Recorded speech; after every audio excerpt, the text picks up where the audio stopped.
Alors bonjour à tous et bienvenue à ce webinaire dédié à l'épargne retraite. Nous allons vous présenter les atouts de la nouvelle enveloppe retraite, plan d'épargne retraite appelé plus communément le PER. Pour cela, je serai accompagné et j'ai la joie d'accueillir avec moi Antoine Cochery, conseiller patrimonial du cabinet, et Yann Pelard, directeur commercial de chez Cardiff. Nous allons dérouler ce webinaire sur environ 1 heure et, et aborder les 5 grands sujets au niveau du PER. Antoine, la slide, si tu peux. Merci. Donc, le contexte actuel des retraites en France, premier thème que nous allons aborder, une nouvelle enveloppe fiscale dédiée à la retraite, son fonctionnement et ses caractéristiques, le transfert de vos anciens contrats vers un PER et le PER Cardiff. Avant ça, j'aimerais que Yann puisse nous dire un petit mot et se présenter. Merci Gérard. Bonjour à toutes et à tous. Donc, je m'appelle Yann Pelard, donc je suis le directeur commercial France chez BNP Paribas Cardiff. Donc, notre logo nous trahit bien souvent, hein, cette cote d'envol. C'est tout simplement la compagnie d'assurance du groupe BNP Paribas. Donc, nous avons plusieurs canaux de distribution. Et donc, moi, je suis en charge du réseau commercial sur la branche des conseillers en gestion de patrimoine indépendant, comme Antoine et Gérard.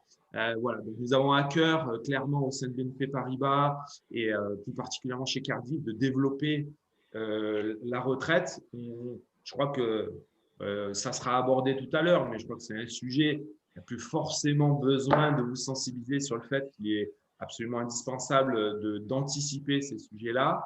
Il y a une réforme des retraites qui est à venir, ça peut être un petit peu anxiogène dans les mois à venir. Donc, il est indispensable, quelque part, d'être plutôt bien accompagné. Il y a des dispositifs qui existent, fort heureusement. La loi Pacte a ouvert de formidables opportunités. Et donc, quelque part, tout naturellement, Cardiff s'inscrit dans cette logique-là en bénéficiant des évolutions réglementaires et en donnant des réponses produits adaptées et de qualité pour pouvoir proposer à vos conseillers des solutions d'investissement qui puissent répondre à tous les besoins de retraite. Voilà. Merci Yann. Donc, bonjour à tous. Donc, c'est effectivement un plaisir de vous retrouver aujourd'hui pour ce nouveau rendez-vous expert dédié sur le PER. Alors, pour information, ce webinaire va être enregistré et il sera disponible en replay si vous souhaitez le revoir sur notre site internet. Et n'hésitez pas à nous poser vos questions. Vous avez une case en bas Q&R pour questions-réponses. Vous pouvez nous les poser tout au long de ce webinaire et nous y répondrons à la fin. Donc, on va rentrer directement dans le vif du sujet. Gérard, est-ce que tu peux nous dire pourquoi est-ce qu'on parle de la retraite aujourd'hui? Merci Antoine. Alors que, effectivement, l'épargne retraite représente, j'ai envie de dire, seulement 230 milliards aujourd'hui d'encours. Ça représente à peu près 7 fois moins que l'encours qu'il y a sur les assurances vie. Les Français commencent et ont pris conscience de la nécessité de se constituer une épargne retraite. Cette prise de conscience, elle a été réalisée et elle se fait par la remise en cause du système de retraite actuel via les différentes réformes qui sont mises et donc créer un peu d'inquiétude. Et surtout, les Français ont réalisé que leur retraite pouvait être remise en cause. Ce qu'on peut constater sur la slide qui vous est affichée, c'est qu'en 1950, on avait 4 actifs qui finançaient un retraité. Aujourd'hui, on a 1,7 actifs qui financent un retraité. Rien que sur cette constatation-là, on voit que les chiffres se tendent et pourquoi on a des réformes successives au niveau de la retraite. On peut passer au slide suivant, Antoine, s'il te plaît. Non, c'est bon.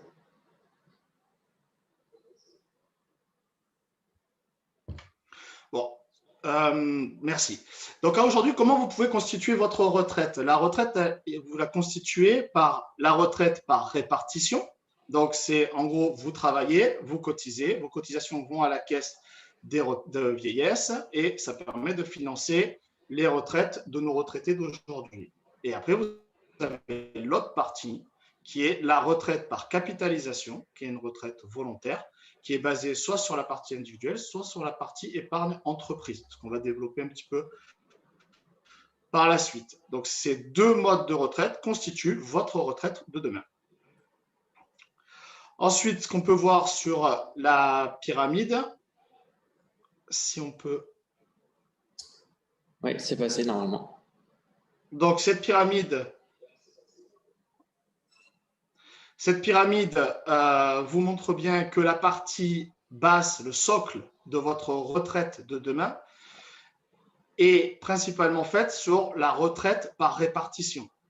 Donc, la retraite sur la base obligatoire des cotisations sociales ou le régime complémentaire selon vos statuts.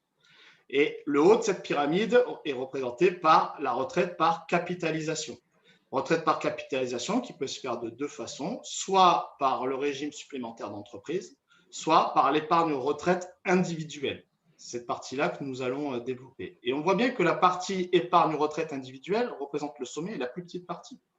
Si la base demain se met à diminuer, il va bien falloir à un moment, si on veut se garantir encore un niveau de vie et une qualité de vie pour la retraite, augmenter le sommet de cette pyramide.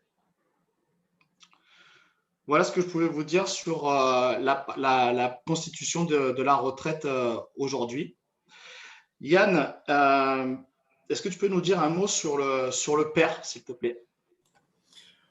Le PER, quelque part, c'est un nouveau dispositif qui est issu de la loi Pacte. Donc, je le disais tout à l'heure, c'est une formidable opportunité aujourd'hui qui nous est offerte de rendre accessible des produits de retraite par capitalisation à l'ensemble de la population française, quelle que soit la catégorie de travailleurs. C'est-à-dire que c'est un produit qui s'adresse non seulement au TNS, travailleurs non salariés, mais également aux salariés. Et ce qui a été souhaité dans le cadre de la loi Pacte, c'est le fait de rendre complètement transportable ce type de véhicule. C'est un véhicule de retraite, quel que soit le régime dans lequel on s'inscrit, ce véhicule-là pourra vous suivre.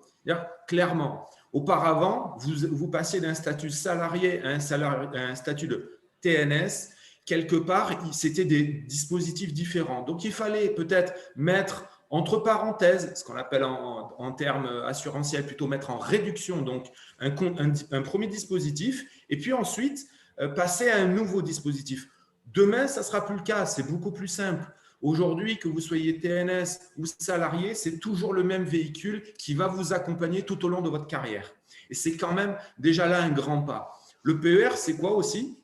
C'est la possibilité, quelque part, de bénéficier de son effort au moment où on prendra la retraite. Donc, c'est la phase de restitution de l'épargne et là, de récupérer son argent, que ce soit en capital ou en rente ou un mix des deux, ce qui n'était pas forcément possible dans les anciens dispositifs. Enfin, le PER, c'est aussi être en capacité de débloquer son épargne selon certains critères. Alors évidemment, il y a tous les critères, je dirais, moins agréables en cas de coup dur. Il y a des cas de déblocage qui existent. Mais là aussi, il y a, lorsqu'on a des projets, on est aussi en capacité de récupérer son épargne, notamment dans le cadre de l'acquisition de la résidence principale. Voilà, donc c'est un dispositif aujourd'hui qui est plus souple, adapté à une plus large catégorie de travailleurs et qui nous permet à la fois en phase de constitution de l'épargne de pouvoir optimiser la rentabilité, etc., du placement. Mais ça, c'est votre travail. Je pense qu'on en parlera un petit peu plus en détail tout à l'heure. Mais c'est aussi de bénéficier beaucoup de souplesse à la sortie, lorsque vous serez au moment de votre retraite, lorsque vous voudrez bénéficier des fruits de votre effort, de votre effort d'épargne, à ce moment-là, vous serez en capacité de récupérer votre argent dans des conditions beaucoup plus souples et à déterminer et qui seront peut-être plus adaptées ou en tout cas adaptables à votre situation du moment. Merci Yann. Antoine, on parle du PER là, mais à aujourd'hui, il existe d'autres solutions pour financer ma retraite? Alors oui, il y a plein de solutions pour financer la retraite que vous connaissez déjà tous, que ce soit sur du financier avec par exemple un contrat d'assurance vie où vous effectuez des versements régulièrement en vue de la retraite, ou encore l'immobilier avec la perception des loyers pour des revenus complémentaires. Par contre, c'est vrai qu'en contrat dédié à la retraite, en placement purement retraite, aujourd'hui, il n'y a que le PER qui est disponible, puisque les anciens contrats tels que le PERP, Madelin, PERCO, article 83 ne sont plus commercialisés depuis le 1er octobre de cette année. C'est-à-dire que vous conservez vos anciens placements si vous en avez, mais vous ne pouvez plus en souscrire de nouveau. Merci. Mais donc, si je suis sur un régime de retraite, d'épargne retraite, mon épargne sera-t-elle bloquée? Alors oui, l'intérêt du PER, c'est vraiment de capitaliser vos différents versements en vue d'obtenir ou un capital ou une rente, des revenus complémentaires au moment de la retraite. Donc c'est vraiment ça l'idée du nouveau produit. Par contre, il existe, comme l'a dit Yann, des cas de sortie anticipés qu'on verra tout à l'heure sur une slide prochaine. C'est en cas d'urgence ou éventuellement pour la résidence principale, mais il faut garder en tête que quand on ouvre un plan d'épargne retraite, c'est vraiment pour financer sa retraite. Merci Antoine. Gérard, il y a plusieurs PER, si tu peux nous expliquer s'il te plaît. Donc, comme on l'a expliqué Yann tout à l'heure, c'est que l'avantage du PER, c'est qu'on va avoir ce qu'on appelle une enveloppe juridique unique qui va s'appeler le PER, le plan d'épargne retraite. Et dans cette enveloppe juridique, on va retrouver la partie épargne individuelle et la partie épargne d'entreprise. C'est le haut de la pyramide. Donc, c'est vraiment toute l'épargne retraite par capitalisation qu'on va retrouver dans ce PER. À l'intérieur de chaque petit compartiment, donc le PER individuel ou entreprise, on va retrouver 3 sous-compartiments. Dans ces 3 sous-compartiments, on va avoir le compartiment 1 qui est versement volontaire. Vous pouvez très bien mettre des versements programmés mensuels, trimestriels, semestriels, des primes uniques, ou même si une année, vous n'avez pas l'intention de verser, vous pourrez très bien ne pas verser. C'est un versement volontaire. Ensuite, vous avez le compartiment 2, qui sera des versements issus de l'épargne salariale. Donc là, on est dans la partie entreprise. Et ensuite, vous avez le compartiment 3, qui est lié aux cotisations obligatoires du salarié ou de l'employeur. Donc, un petit focus principalement sur le PER individuel, dit aussi PER-IN. Je pense que vous avez déjà peut-être lu ou entendu ce terme-là, le PER-RIN. On va voir comment on alimente le plan, sa fiscalité sur les versements et toutes les modalités de sortie. Donc, les caractéristiques principales du PER individuel, c'est un produit d'épargne à long terme qui vous permet d'économiser dans un cadre fiscal avantageux, puisqu'il y a certains avantages fiscaux qu'on étudiera tout à l'heure pendant la vie active, pour obtenir à l'âge de la retraite un capital ou une rente. Aujourd'hui, on va parler du PER assurance et donc l'alimentation de ce PER. Donc sur les 3 compartiments, comme l'a détaillé Gérard, vos versements vont être répartis suivant l'origine des fonds. Sur le premier compartiment, ça va être les versements volontaires. C'est-à-dire que si demain vous ouvrez un PER, que vous faites des versements volontaires, l'ensemble de cette épargne ira sur le compartiment numéro 1. Vous pouvez faire une prime unique, des versements ponctuels, c'est-à-dire quand vous le souhaitez, ou mettre en place des versements programmés si vous le souhaitez. Dans le compartiment 2, ça sera uniquement les transferts de votre épargne investie sur des anciens produits retraite. Typiquement, aujourd'hui, si vous détenez un PERP ou un Madelin, que vous voulez le transférer vers un PER, ces fonds iront dans le compartiment numéro 2 de votre PER. Et enfin, le 3e compartiment, c'est également pour des transferts, et c'est pour les sommes qui sont issues des différents intéressements et de votre participation aux bénéfices dans la société où vous travaillez en ce moment. Dans ce cas-là, ces sommes iront sur le compartiment numéro 3. Maintenant qu'on a vu ça, on va parler du compartiment 1, notamment de l'avantage fiscal à verser sur un PER. Donc, l'avantage fiscal, c'est chaque personne aujourd'hui, quand vous regardez votre avis d'imposition, vous allez avoir sur la dernière page, on va vous le préciser par la suite, les montants. Les montants sont plafonnés sur le revenu professionnel à hauteur de 10%. Après, il y a certaines exceptions selon les catégories soit de salariés, de TNS. Ça, c'est des choses que vous pouvez approfondir pour voir ces plafonds-là avec vos conseillers. L'intérêt de regarder sur ces 10%, on va avoir une déduction qui va venir s'appliquer par rapport à votre taux marginal d'imposition, par rapport à les revenus que vous déclarez. Sur l'exemple qu'on peut voir en bas, Je suis un client, j'ai envie de verser 15 000 euros sur mon père. Je suis à la tranche marginale d'imposition de 30%. Ça me donnera donc une économie fiscale immédiate de 4 500 euros. Pourquoi? Parce qu'on va venir gommer une partie des revenus professionnels liés aux revenus professionnels à hauteur de 30%. Antoine, est-ce qu'on peut regarder la slide où les clients peuvent vous retrouver? Voilà. Donc, c'est cette fameuse dernière page de votre avis d'imposition où j'évoquais les fameux 15 000 euros que je voudrais investir. On voit là que le client a en 2017, 2018, 2019 donc des plafonds qui se situent entre 3 009 et 4 000 euros. Mais celui-ci n'a rien fait, il ne les a pas utilisés. Donc, on nous donne la possibilité de décapitaliser sur cette période de 3 ans. Et donc, ça veut dire que pour l'année 2020, si le versement est réalisé avant le 31/12, on aura la possibilité d'investir ces 15 000 euros. Une fois qu'on aura utilisé ces 15 000 euros, l'année suivante, s'il garde les mêmes conditions de revenus, il pourra reverser les années suivantes environ 4 000 euros. Donc, la date de versement a une importance. La date de versement a une grande importance si on veut déduire son épargne retraite sur les revenus de l'année en cours. Alors, on dit le 31/12, mais Yann me reprendra certainement parce que c'est vrai qu'il faut que ce soit enregistré chez nos partenaires avant. Donc, souvent, on fait gérer tous les contrats jusqu'au 15.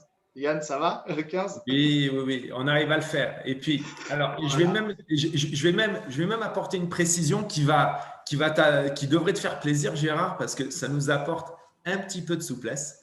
C'est que la particularité du PER, donc du PER individuel, on reprend un dispositif également qui était issu du Madelin, c'est que la date d'effet fiscal, et je dis bien la date d'effet fiscal, ce qui nous importe, ça veut dire cette année, si je veux déduire mes versements sur 2020, il faut impérativement, ce qui compte juridiquement, c'est que le bulletin de souscription et le chèque soient datés de 2020.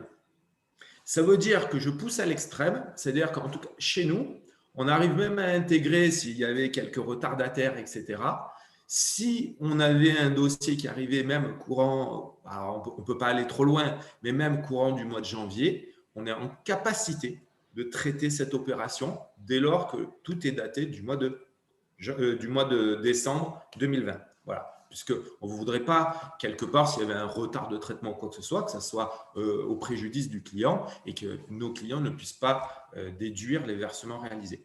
Donc, on arrive même aujourd'hui à avoir un peu de souplesse sur ces sujets-là, tu vois. Merci Yann. Merci Yann. Bon, maintenant qu'on a vu la partie fiscale sur les versements, on va voir sur quoi est-ce qu'on peut investir ces versements. Donc Yann, si tu peux nous dire 2-3 mots sur un PER assurance, quels sont les supports qui sont éligibles à un PER? Tout à fait. Quelque part, je vais m'inspirer un petit peu. Si vous connaissez ce qui est fait en assurance vie, quelque part, vous allez retrouver les mêmes supports d'investissement. Ça veut dire quoi? Ça veut dire, là, tel que vous pouvez le voir à l'écran, vous pouvez investir sur ce qu'on appelle le fonds euro, le fonds garanti. C'est l'actif sans risque qui est proposé par la compagnie d'assurance. Donc là, c'est un gros mammouth, un gros véhicule. Chez Cardif, pour vous citer, c'est à peu près 120 milliards sous actifs, où la compagnie garantit le capital. Par contre, aujourd'hui, ce qu'on appelle l'investissement sans risque, et donc le fonds euro n'y échappe pas, vous le voyez, votre livret A, les livrets de développement durable, aujourd'hui les taux sont extrêmement bas et le fonds euro n'échappe pas également à cette tendance. Donc vous avez la possibilité d'investir dans le cadre d'un fonds euro avec un rendement qui a plutôt tendanciellement à baisser et qui se situe autour de 1%, voire un pouillème de plus. Et c'est globalement ce qu'on va retrouver sur le marché en général. Ensuite, vous pouvez aussi investir comme en assurance vie sur des OPC complètement diversifiés de toute nature, donc qu'on appelle des SICAV, des fonds communs de placement. Donc, c'est des supports d'investissement sur les marchés financiers de toute nature. Alors, on le verra tout à l'heure, mais typiquement sur un contrat comme sur le contrat Cardif, donc le contrat Cardif Essentiel Retraite, c'est plus de 900 supports d'investissement. Et puis, on retrouve également des véhicules d'investissement autour de l'immobilier. de diverses natures. Ça peut être des OPCI, des SCPI.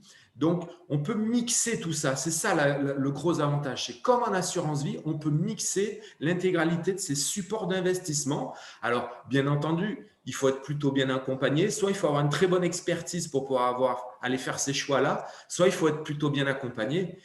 Bon. Donc, pour l'occasion, je pense qu'avec vous deux, je pense que normalement, les clients sont plutôt bien accompagnés. En tout cas, c'est ce qu'on a pu constater chez nous. Merci. Merci Yann.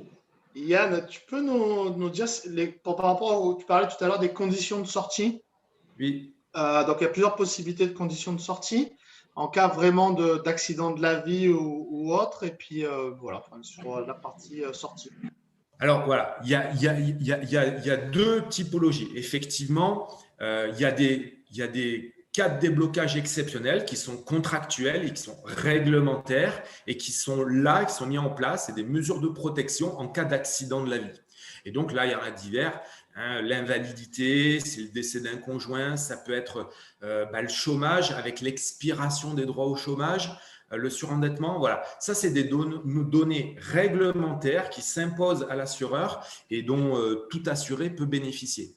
Et puis après, il y a aussi des projets de vie. Et là, c'est une évolution un peu particulière qui a été encadrée dans le cadre de la loi Pacte et qui est reprise pour le contrat PER individuel. C'est l'acquisition de la résidence principale, donc qui devient maintenant une condition de déblocage du contrat. Donc, voilà, ça ouvre quand même plus de possibilités. Et c'était un gros frein auparavant, puisque quelque part, il faut bien comprendre la contrepartie de dire, en quelque sorte, quand on souscrit ce type de contrat, on fait un marché avec l'administration fiscale. On dit quoi? On dit, en contrepartie de verser des sommes sur ce contrat que je m'engage à conserver pour ma retraite, la contrepartie, c'est que l'administration fiscale accepte de déduire les versements qui sont faits de mon revenu imposable. C'est un petit peu le deal avec l'administration fiscale.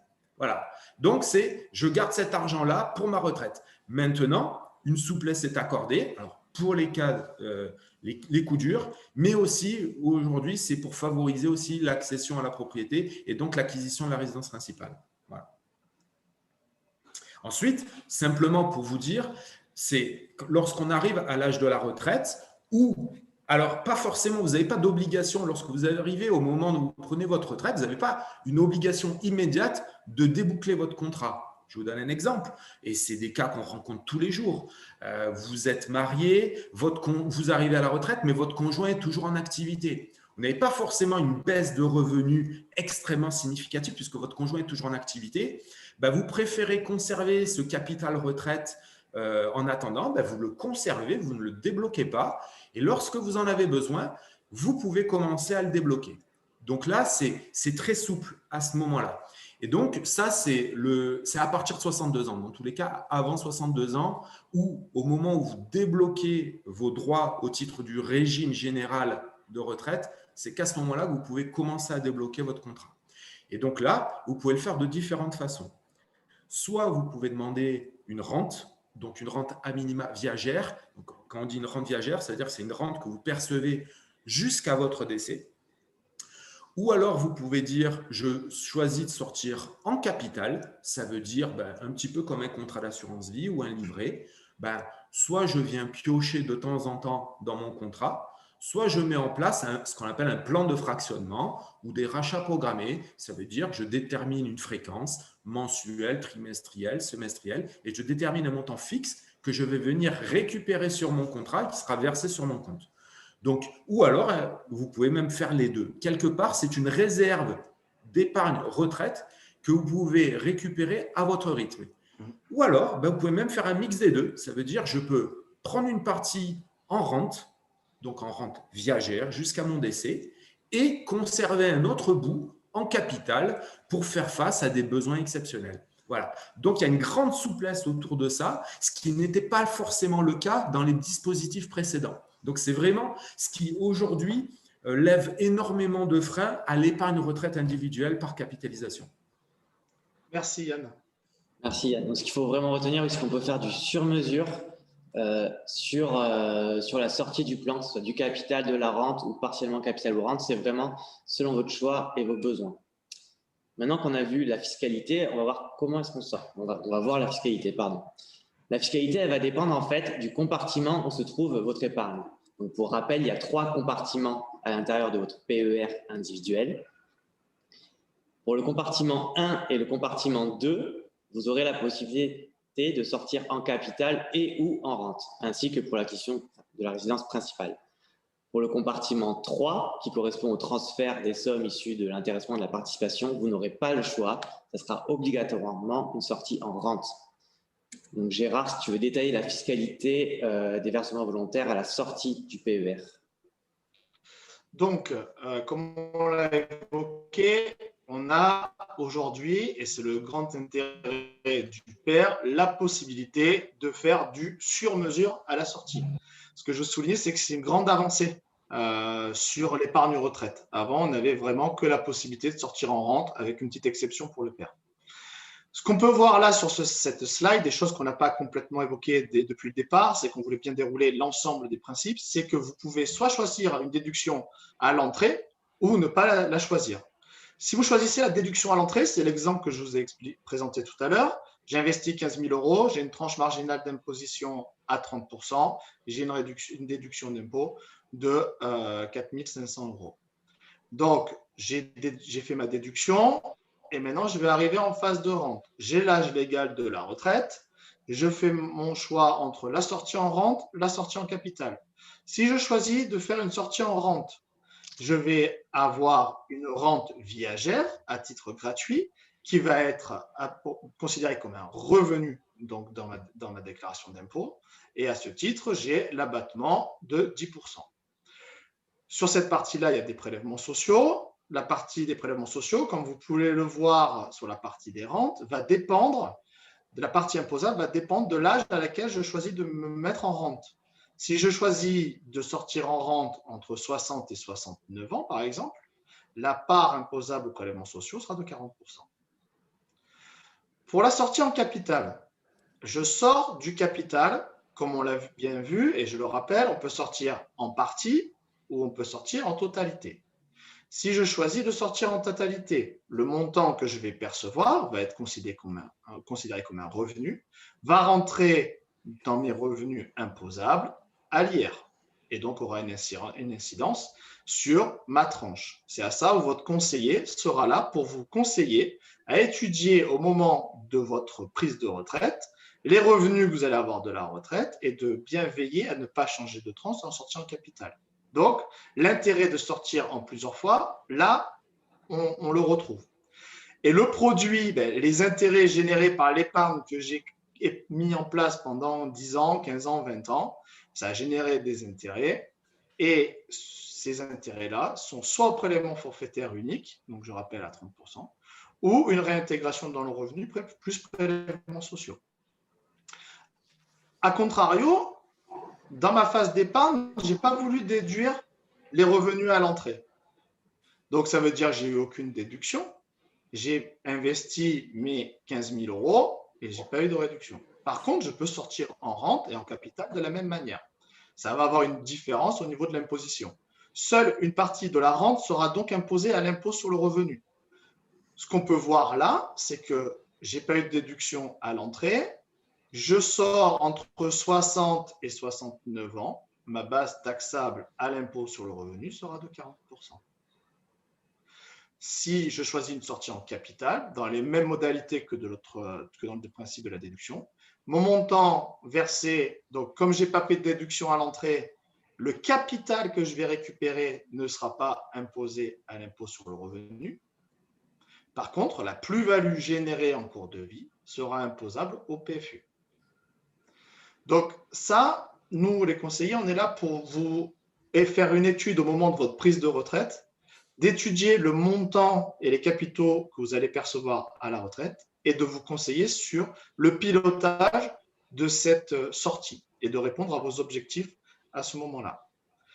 Par contre, il y a une question qui me traverse l'esprit, Antoine, c'est qu'on parle de la sortie, mais si je n'arrive pas, hélas, jusqu'à la sortie, que deviendrait mon capital en cas de décès ?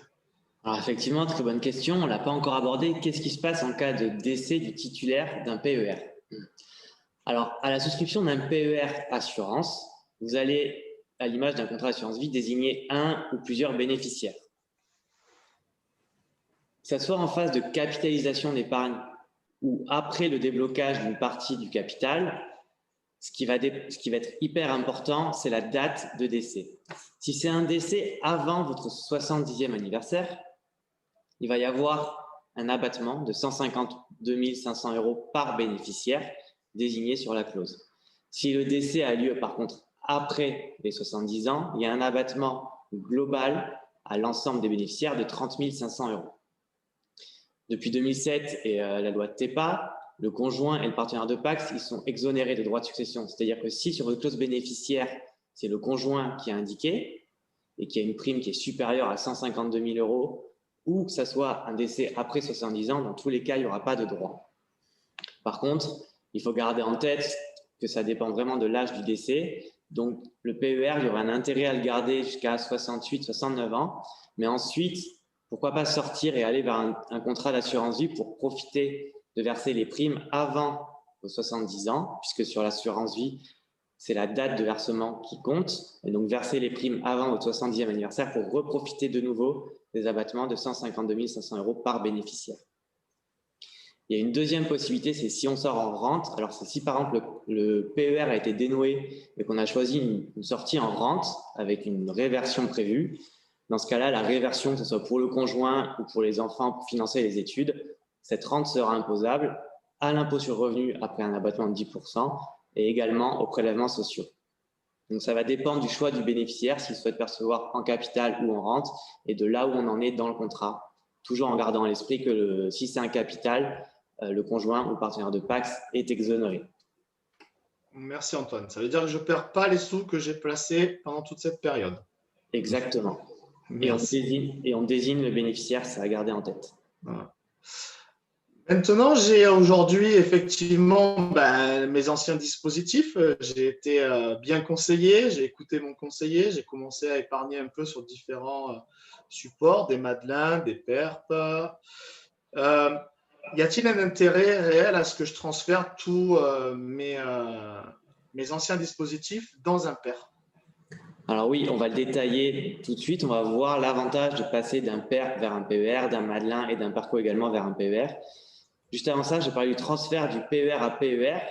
Si vous avez un PER, si vous avez deux PER et que vous souhaitez les regrouper en un seul, c'est tout à fait possible et c'est simplifié puisque le gouvernement a souhaité que ce soit simple et a également souhaité limiter les frais. Donc, il y a des frais de 1% maximum en passant d'un PER à un autre PER si le PER a moins de 5 ans. Et au-delà, il n'y a pas de frais. C'est écrit dans la loi, ça sera gratuit. L'intérêt de faire ça, c'est quoi? C'est simplement pour simplifier la gestion plutôt que d'avoir des contrats à droite, à gauche et différents PER, tout regrouper pour avoir un accès à des supports de qualité et être bien conseillé, ça peut être intéressant. Donc maintenant, on va regarder l'intérêt, si vous avez des anciens contrats de type PERP, Madelin, à aller vers un PER. Donc dans le cas d'un PERP, on peut sortir 80% en rente et 20% en capital. Donc si vous souhaitez sortir en capital, effectivement, il y a un intérêt à passer sur le nouveau plan d'épargne retraite, puisque là, vous pourrez sortir en capital et avoir accès à l'épargne accumulée. Au niveau fiscal, il y a également un avantage. Pourquoi? C'est si on sort sur un PERP, on va être en rente, donc on va être très fiscalisé sur une longue durée. Sur un PER, les retraits fractionnés seront plus efficaces qu'une rente. Pourquoi? Parce qu'on va retirer également du capital qui, lui, ne sera pas fiscalisé, ou moins fiscalisé. Il y a un cas où si vous avez un PERP, nous vous conseillons de le garder, c'est si vous souhaitez acquérir votre résidence principale et que vous êtes primo-accédant. Alors, primo-accédant, dans le cas du PERP, ça veut dire que vous n'êtes pas propriétaire de votre résidence principale depuis 2 ans. Dans ce cas-là, vous pourrez sortir du PERP en capital et très faiblement fiscalisé. Donc, si vous êtes uniquement dans ce cas-là, le conseil, c'est de garder le PERP. Dans tous les autres cas, et notamment si vous souhaitez sortir en capital et récupérer votre épargne plus rapidement, il faudra transférer votre ancien PERP vers un nouveau PER. Dans le cas du Madelin, alors le Madelin, c'est le contrat retraite qui était dédié avant, donc au TNS, aux travailleurs non salariés, aux chefs d'entreprise. Le Madelin, il avait 2 inconvénients principaux. Le premier, c'est qu'on était obligé de verser tous les ans. C'est-à-dire que si une année, vous décidiez de ne pas verser, le contrat a été mis ce qui s'appelle en réduction et vous ne pouvez plus verser jusqu'au moment de la retraite. Le contrat continue à capitaliser de son côté, mais vous ne pouvez plus effectuer de nouveaux versements. Deuxième inconvénient du Madelin, c'est que c'est une sortie 100% en rente. Il n'y a aucun moyen de récupérer du capital. Donc l'intérêt de passer sur un PER, déjà, c'est pouvoir sortir en capital, mais également de ne pas être obligé de verser tous les ans. C'est-à-dire que vous pilotez vraiment vos versements comme vous l'entendez. Et sur un Madelin, il y avait des plafonds de cotisation, des minimums et des plafonds. Sur le PER, c'est également le cas. Il y a des plafonds, mais il n'y a pas de minimum. Et si vous souhaitez verser, vous versez. Si pendant 1 an ou 2 ans, vous souhaitez stopper vos versements, vous pouvez stopper. Sur un PER, vous avez également accès au surplus de la cotisation Madelin. Normalement, c'est 10% de vos revenus professionnels. Dans le cas d'un PER type TNS, vous avez accès à l'enveloppe supplémentaire. Là encore, il y a un seul avantage à conserver un ancien Madelin. Si vous avez un vieux contrat Madelin et que vous souhaitez absolument sortir en rente, les tables de mortalité sont garanties. C'est-à-dire que le fait que ce soit un vieux contrat, les tables de mortalité vont être plus anciennes et le montant de la rente perçue sera plus important. Donc, si vous souhaitez sortir en rente du Madelin, gardez le Madelin. Si vous souhaitez sortir en capital et que vous souhaitez piloter un peu plus vos versements, dans ce cas-là, il y a vraiment un intérêt à transformer le Madelin en PER. Et enfin, dernier plan, le PERCO. Donc, le PERCO, c'est l'épargne salariale pour la retraite. Oui, il y a un intérêt à le transformer en PER. Pourquoi? C'est que depuis la loi Pacte, donc depuis l'année dernière, tous les versements que vous effectuez sur votre PERCO, donc déjà, ils sont abondés, mais en plus, les versements que vous effectuez sont déductibles de votre revenu. Donc, c'est ce dont parlait Gérard tout à l'heure. Les revenus, les versements que vous effectuez sont déductibles de votre revenu. Maintenant, sur le nouveau PERCO, tous les versements que vous effectuez sont également déductibles de votre revenu, ce qui n'était pas le cas avant. L'inconvénient, c'est que la plus-value sur les versements que vous aurez effectués seront taxés au PFU, donc à 30%, donc 12,8 d'impôt sur revenu et 17,2 de prélèvements sociaux. Sur les anciens PERCO, quand on sort, on était exonéré d'impôt sur revenu, il y avait uniquement les prélèvements sociaux. Par contre, le fait de capitaliser sur une base plus importante, puisque vous aurez versé un montant qui sera net d'impôt, fait que vos plus-values seront plus importantes et donc au final, il y a quand même un intérêt à transformer vos anciens PERCO vers des nouveaux PER. Donc, dans la grande majorité des cas, que vous ayez un PER, un Madelin ou un PERCO, il y a intérêt à transformer vers le PER, notamment pour obtenir la sortie en capital. C'est vraiment l'intérêt principal du PER. Toi, je rajouterais juste une chose que, on sera, et c'est le but d'être bien conseillé et d'être suivi, c'est que dans tous les cas, une étude sera faite en amont de vos anciens plans d'épargne retraite pour regarder surtout ce qu'a souligné Antoine tout à l'heure, c'est les particularités de certains contrats qu'on pourrait retrouver sur les tables de mortalité, les objectifs de sortie. Ce que je vais vous faire maintenant, c'est de faire un petit récapitulatif de toute cette vague d'informations qu'on vient de vous transmettre et en espérant avoir été quand même le plus simple possible exhaustif. Ce qui est important de retenir sur un PER, c'est qu'on crée une épargne retraite, c'est jusqu'à l'âge légal de la retraite, comme vous l'avez compris. Donc, ça peut être long. L'horizon d'investissement est donc long. Donc, votre conseiller est là pour vous conseiller la répartition, l'allocation de votre mise en place d'épargne retraite. Pour ça, on a le fonds euro, les unités de compte, les supports en immobilier, comme on l'a évoqué. Et l'intérêt dans la durée de l'horizon de placement qui est long, c'est d'aller capter un peu plus de rendement sur cette durée. Et ce que je vous rappelle, c'est qu'à un moment, les intérêts génèrent aussi des intérêts. Et il y a un effet de levier assez important sur cette épargne. Donc, mettre en place une épargne retraite tôt a du sens pour aller chercher et capitaliser sur les intérêts. La possibilité de déduire les versements effectués sur les revenus du foyer, ça aussi, pareil, c'est un effet de levier important. Comme vous l'avez compris tout à l'heure, si je verse 1 000 € sur mon PER aujourd'hui, j'ai une déduction d'impôt si je fais une tranche marginale de 30%, qui est de 30. Donc réellement, le coût net, il est de 700. Donc il y a un effet de levier sur cette partie-là aussi.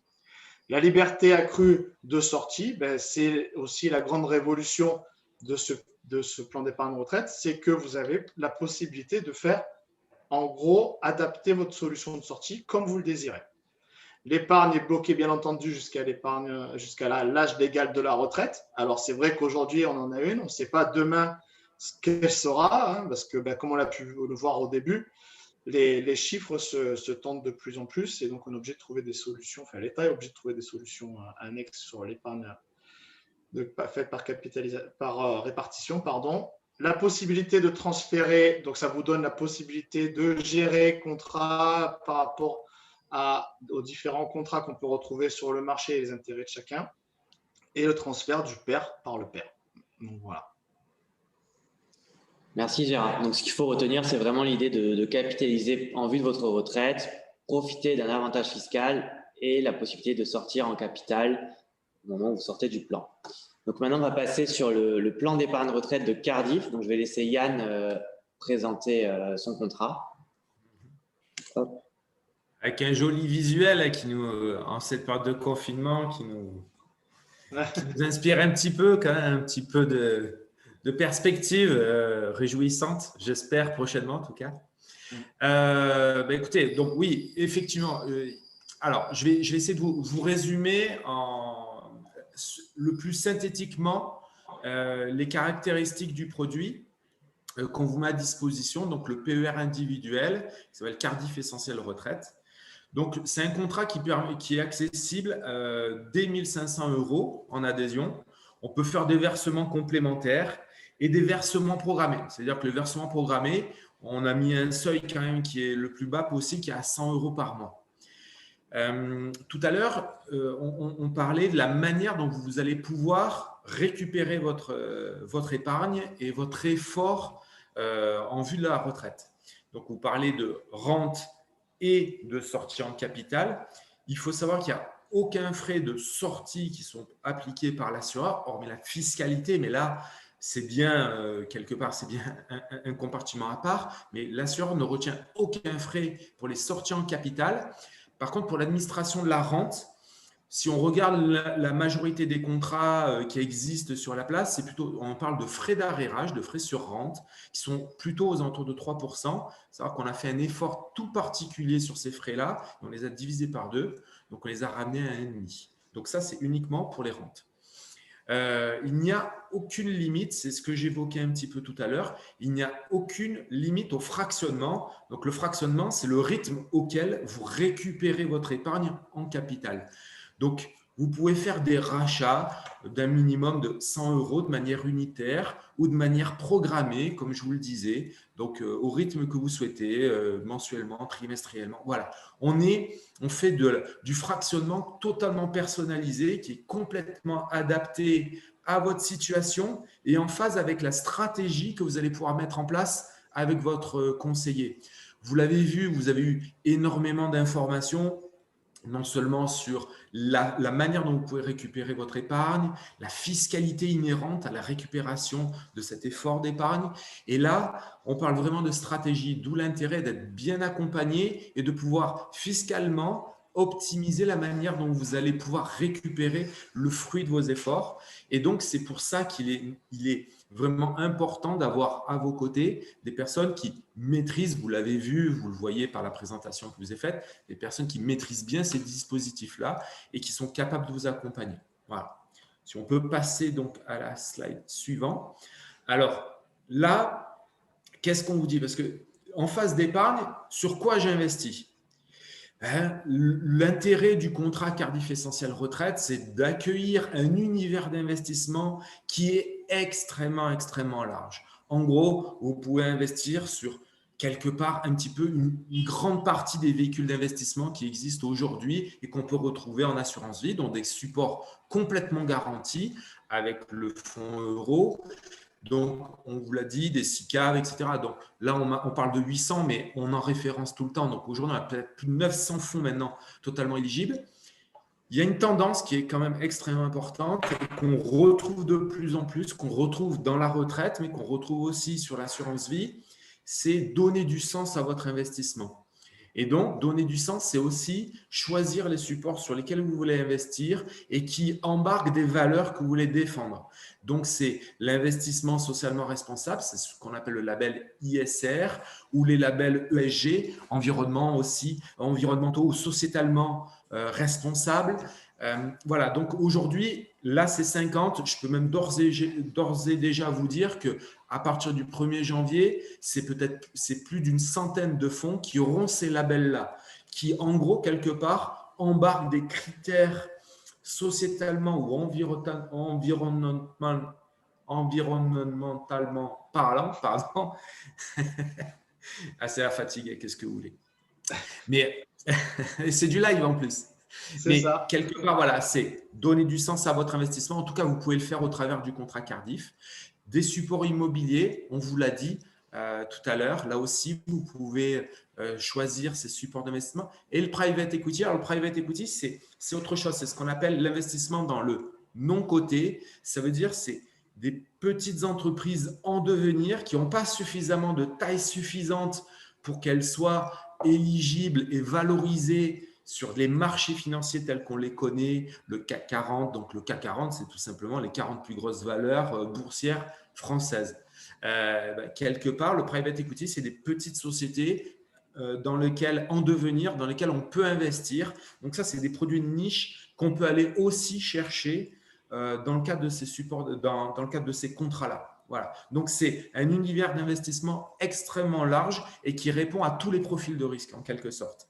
Mais là aussi, et je reviens là-dessus, c'est vraiment très important d'être bien accompagné et de faire, parce que ce choix est tellement important qu'il faut avoir quand même une expertise pour mettre en adéquation à la fois vos objectifs et votre profil de risque et les supports d'investissement que vous allez mettre en face. Et là, il faut de l'expertise et donc il faut être bien accompagné. Voilà. Donc là, le résumé un petit peu de ce que vous allez retrouver là, c'est l'ensemble des modes de gestion qu'on peut mettre en place. Ça veut dire la gestion libre, ça veut dire c'est Antoine, c'est Gérard qui vont vous accompagner pour choisir les supports d'investissement que vous souhaitez. Ou alors, on a des gestions, on va dire, à horizon ou pilotées. C'est des gestions que je qualifierais d'un peu plus automatisées, qui vous investissent sur les marchés financiers et qui vous désensibilisent au risque au fur et à mesure que vous allez vous rapprocher de votre âge de départ à la retraite. En quelque sorte, très naturellement, Gérard l'a évoqué tout à l'heure, c'est des produits qui ont plutôt vocation à être des produits d'investissement dits long terme. Il est clair que si vous investissez aujourd'hui, vous êtes plutôt à 15, 20 ans, même 10 ans de votre retraite, vous avez encore pas mal de temps devant vous. Donc, ce qui vous permet d'avoir une exposition au marché financier peut-être un peu plus forte pour aller essayer d'aller capter un peu plus de rendement.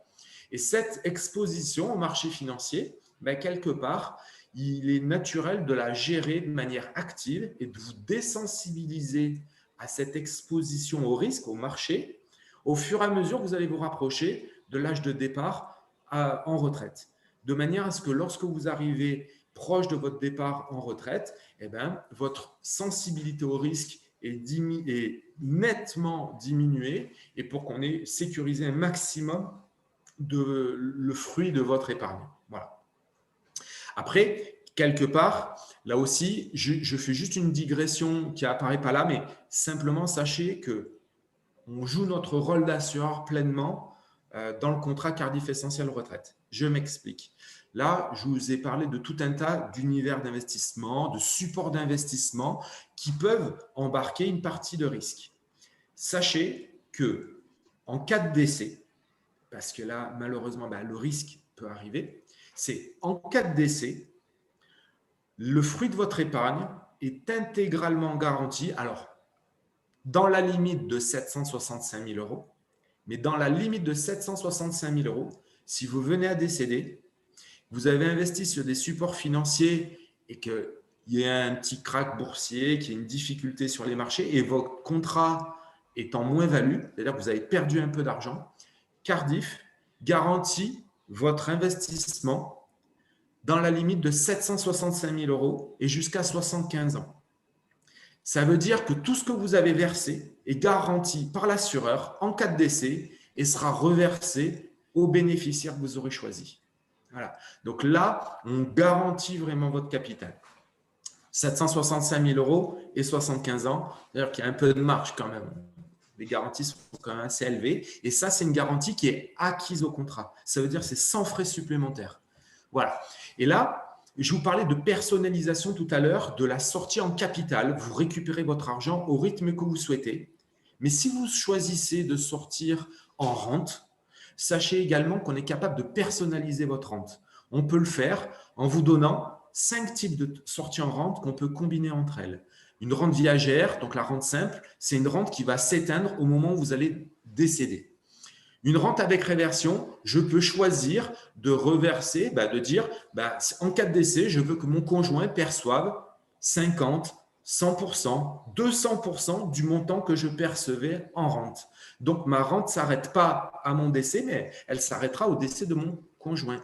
Je peux avoir aussi une garantie d'annuité. Ça veut dire que, quoi qu'il en soit, je veux être certain que l'assureur paye une rente pendant une durée minimum. Ça peut être 10 ans, 15 ans, 20 ans. C'est-à-dire que si je viens de décéder, j'ai pris une garantie sur 20 ans, je touche ma rente pendant 10 ans, je viens de décéder, il reste 10 ans où, quoi qu'il arrive, cette rente sera payée à la personne que j'aurai choisie. Il y a la rente par palier qui existe aussi. Ça veut dire la modularité de ma rente.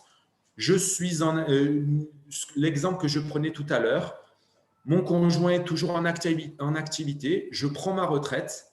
Je préfère ne rien prendre ou prendre un peu moins au départ à la retraite. Donc, je prends moins tout de suite, quitte à prendre plus après. Donc, je vais pouvoir moduler la rente que je vais percevoir. Et enfin, la rente dépendance, c'est un risque. C'est ce qu'on appelle un nouveau risque quelque part, pour lequel les différents gouvernements se succèdent, mais n'arrivent pas encore à complètement appréhender et à financer surtout ce risque-là. C'est le risque de dépendance au sens de la sécurité sociale, c'est-à-dire la situation où vous n'êtes plus en capacité de vous vêtir seul, de vous nourrir seul, de vous habiller seul. Donc, c'est vraiment le risque de dépendance. Là, si vous prenez cette option-là, par exemple, vous êtes en phase de retraite, vous commencez à percevoir votre rente et vous devenez dépendant, Cardif double le montant de votre rente, tout simplement. C'est une option que vous choisissez à la sortie.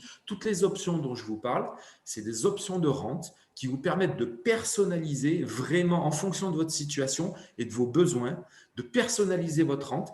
Toutes ces options, bien évidemment, vous les choisissez au moment où vous allez prendre votre retraite. Clairement, aujourd'hui, vous êtes en phase de constitution, vous allez constituer votre épargne retraite. Vous ne savez pas de quoi l'avenir sera fait. Ce n'est pas maintenant qu'on va choisir ces options, c'est bien au moment où vous prendrez votre retraite et vous bénéficierez des fruits de vos efforts. Voilà. Merci Yann pour cette présentation très claire et précise. On va passer aux questions, parce qu'il y en a quelques-unes. Gérard, première question, est-ce que je peux encore verser sur mon contrat cette année pour réduire? Comme on l'a un petit peu évoqué tout à l'heure et comme nous a donné Yann l'information, oui, bien sûr, on peut encore faire travailler son épargne retraite et optimiser donc une partie fiscale de cette retraite avant le 31-12. Effectivement, nous, ce qu'on communique auprès de nos clients, voilà, c'est qu'il ne faut pas tarder si on veut faire, parce qu'on a une partie réglementaire à faire qui est importante. Et après, il y a une partie donc, des dossiers de souscription. Et donc, oui, c'est encore réalisable avant le 31-12, bien sûr.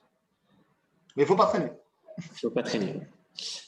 Question d'un client, est-ce que le fonds Aurousia Global est éligible à ce contrat? Oui, c'est un fonds donc on copilote avec la banque Rothschild qui est éligible au PER Cardiff. Est-ce que je dois verser tous les ans? Non, comme je l'ai évoqué tout à l'heure, c'est que l'avantage du PER, c'est que c'est vous qui pilotez. J'ai envie de dire, il est complètement souple ce contrat. Vous pouvez piloter les versements et c'est vous qui pilotez aussi la sortie.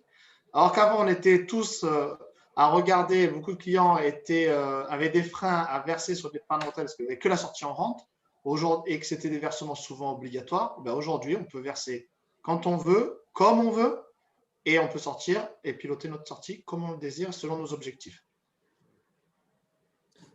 Et j'ai une dernière question pour Yann. À partir de quel âge est-ce qu'on doit ouvrir un PER? Alors, j'aurais tendance à vous dire le plus tôt possible, le plus tôt possible, puisque c'est assez mathématique. Plus tôt je prends les devants, plus mon effort d'épargne va être modéré. Donc, anticiper sa retraite, c'est comme on dit, c'est les petits ruisseaux font les grands fleuves. Donc, quand j'anticipe vraiment le sujet, je peux régulièrement verser. Et puis, évidemment, l'effort d'épargne sera moins douloureux. Et je vais même vous dire, on peut même souscrire des PER pour des mineurs, pour les enfants. C'est aussi quelque chose qui est tout à fait possible. Vous avez un enfant mineur qui est rattaché à votre foyer, vous pouvez commencer à verser sur son contrat et vous bénéficierez de la déduction fiscale de la même façon. Mais c'est une manière de commencer aussi à sensibiliser vos enfants, de leur constituer un capital. Alors, peut-être soit en vue de leur retraite, ou alors, comme on l'a dit tout à l'heure, ça sera aussi la possibilité de débloquer ce capital-là pour l'acquisition de leur résidence principale. Tout à fait. On a fait le tour des questions. Donc, merci à Yann et à Gérard d'être intervenus ce matin pour ce webinaire. Yann, si tu veux dire un dernier mot, c'est bon. Moi, en synthèse, je voudrais vraiment insister sur un point, c'est que c'est des contrats qui sont très souples. C'est un dispositif, la loi Pacte a ouvert beaucoup de possibilités. Il y a de la technicité, mais elle est vraiment aujourd'hui très bien appréhendée par les professionnels de la gestion de patrimoine que vous êtes.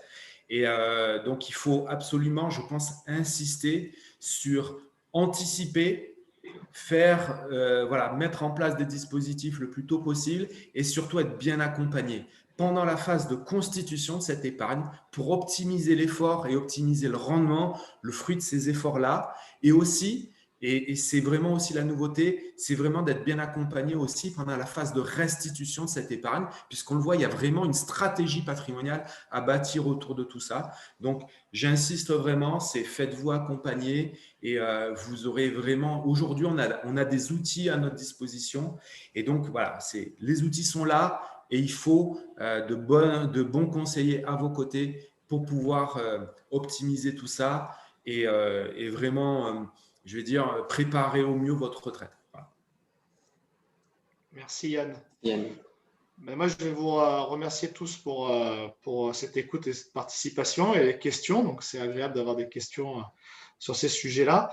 On reste complètement disponible et à votre écoute pour répondre à vos questions après ce webinaire, si besoin, et étudier d'éventuelles restructurations au niveau d'épargne retraite. Comme on vous l'a expliqué tout à l'heure, il faut regarder ce qui a déjà été fait, regarder l'étape de mortalité. Donc voilà, on est à votre disposition pour ces études avec un très bon contrat de chez Cardiff qui nous a été agréablement présenté par Yann. Encore merci Yann de ta participation. Avec grand plaisir, avec grand plaisir.